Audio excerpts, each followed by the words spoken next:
आज मैं आपको वो सूत्र बताऊंगा जिससे संत अपनी मौत का दिन पहले से जान लेते हैं। विज्ञान भैरव तंत्र का सांतवा सूत्र कहता है, ललाट के बीच जहां तीसरी आंख है वहां अपनी सूक्ष्म श्वास, अपने प्राण को टिकाओ।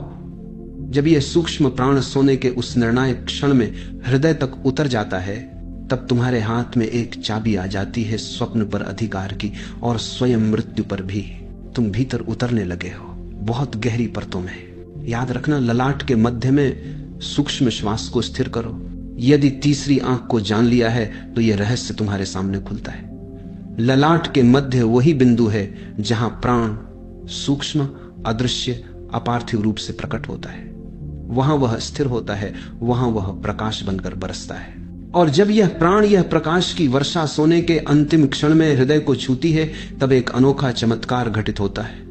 उस क्षण से तुम स्वप्न के मालिक हो जाते हो और मृत्यु भी तुम्हारे वश में आने लगती है। इसे 3 हिस्सों में समझो। पहला, हर श्वास के भीतर जो प्राण छिपा है उसका सूक्ष्म, अदृश्य, पारलौकिक अंश, उसे पहचानना जरूरी है। और यह अनुभव तब सहज हो जाता है जब ध्यान तुम्हारी भ्रूमध्य पर टिकता है। अगर ध्यान को बीच के खालीपन में रखो तो भी घटित होगा, पर कठिनाई रहेगी। और यदि ध्यान को नाभि केंद्र पर टिकाओ, जहां श्वास आती है और स्पर्श करके निकल जाती है, वहां भी यह हो जाएगा, लेकिन उतनी सहजता से नहीं। इस सूक्ष्म प्राण को जानने का सबसे सरल द्वार तीसरी आंख है। फिर भी याद रखो, तुम कहीं भी ठहरोगे यह अनुभव घटित होगा, और तब तुम देखोगे कि प्राण तुम्हें भीतर तक छूता है, तुम्हें हिला देता है।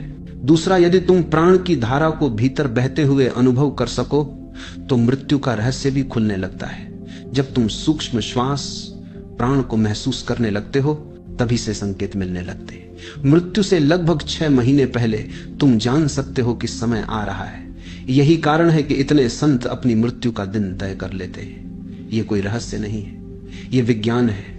जो प्राण के प्रवाह को पहचान लेता है वह उस क्षण को भी देख लेता है जब प्रवाह की दिशा बदलती है। और मृत्यु से 6 महीने पहले यह उलटाव घटता है।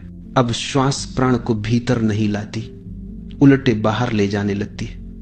वही श्वास, वही वाहन पर दिशा बदल गई। तीसरा, यही सबसे निर्णायक है।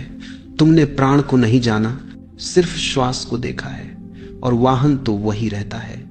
अंतर बस इतना है कि अभी श्वास प्राण को भीतर लाती है और फिर खाली लौटती है, बाहर जाकर पुनः प्राण से भरती है और फिर भीतर आती है। इसी से भ्रम पैदा होता है कि भीतर की और बाहर की श्वास एक ही है, लेकिन यह भ्रम है। वाहन एक ही है, पर अंतर है, पूरक श्वास प्राण से भरी है, रेचक श्वास रिक्त है। तुमने प्राण पी लिया और श्वास खाली लौट गई। जब मृत्यु पास आती है तो यही समीकरण पलट जाता है। भीतर आने वाली श्वास प्राण रहित आती है, रिक्त आती है, क्योंकि शरीर अब अस्तित्व से प्राण को ग्रहण करने में असमर्थ हो चुका है। अब तुम मरने वाले हो और तुम्हारी आवश्यकता नहीं रही, और तब बाहर जाने वाली श्वास प्राण को लेकर जाती है। यही उलटी प्रक्रिया मृत्यु की घोषणा है। जिसने सूक्ष्म प्राण को जान लिया वही अपनी मृत्यु की तारीख भी जान सकता है। 6 महीने पहले से प्रक्रिया उलटने लगती है। यही कारण है कि यह सूत्र अत्यंत महत्वपूर्ण है। यदि यह हो सके कि तुम उस सूक्ष्म प्राण को हृदय तक जाते हुए देखो और साथ ही नींद को भी आते हुए देखो, तो एक चमत्कार घटता है। तुम अपने सपनों के प्रति भी जागरूक हो जाते हो। तब तुम जान जाते हो कि सपना तो चल रहा है, पर यह यथार्थ नहीं है। यह समझ भी तीसरी आंख से ही आती है। क्या कभी किसी सोते हुए व्यक्ति को देखा है? उसकी आंखें ऊपर की ओर चली जाती हैं और वहीं तीसरी आंख पर टिक जाती है। यदि नहीं देखा तो देखो, अपने बच्चे को देखो। जब वह गहरी नींद में होता है, उसकी आंखों की पुतलियां ऊपर चढ़ी होती हैं और वे भ्रूमध्य पर स्थिर हो जाती हैं। बच्चों को देखो, बड़ों को मत देखना। बड़ों पर भरोसा नहीं, उनकी नींद असली नींद नहीं है। वे बस सोचते हैं कि सोए हुए हैं। बच्चे अभी कच्चे हैं, निर्मल हैं, इसलिए उनकी आंखें सचमुच ऊपर उठ जाती हैं। इसी तीसरी आंख की स्थिरता के कारण तुम अपने सपनों को वास्तविक मान बैठते हो। तुम उनमें उलझ जाते हो। तुम्हें लगता है यह घट रहा है। असलियत सुबह जागने पर ही समझ आती है कि यह तो सपना था। यदि रात में ही यह समझ आ जाए तो 2 तल खुल जाते हैं। सपना चल रहा है और साथ ही तुम सजग भी हो। जो नींद में सपनों के प्रति जाग सके उसके लिए यह सूत्र अद्भुत वरदान है। और यह सूत्र कहता है स्वप्न और मृत्यु पर अधिकार हो जाएगा। यदि तुम सपनों में जागरूक हो गए तो दो काम संभव है। पहला, तुम स्वयं सपने बना सकते हो।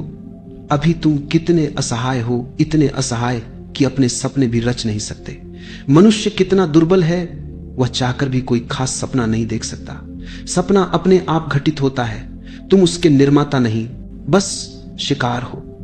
तुम रोक नहीं सकते, पैदा नहीं कर सकते। सपना घटता है और तुम उसमें बह जाते हो। लेकिन यदि तुम नींद में उतरते हुए अनुभव करो कि हृदय प्राण से भर रहा है, हर श्वास तुम्हें प्राण से स्पर्श कर रही है, तब तुम सपनों के स्वामी हो जाते हो। और यह स्वामित्व तो असाधारण है। अब तुम जो भी सपना देखना चाहो देख सकते हो। सोते समय कह दो, मैं अमुक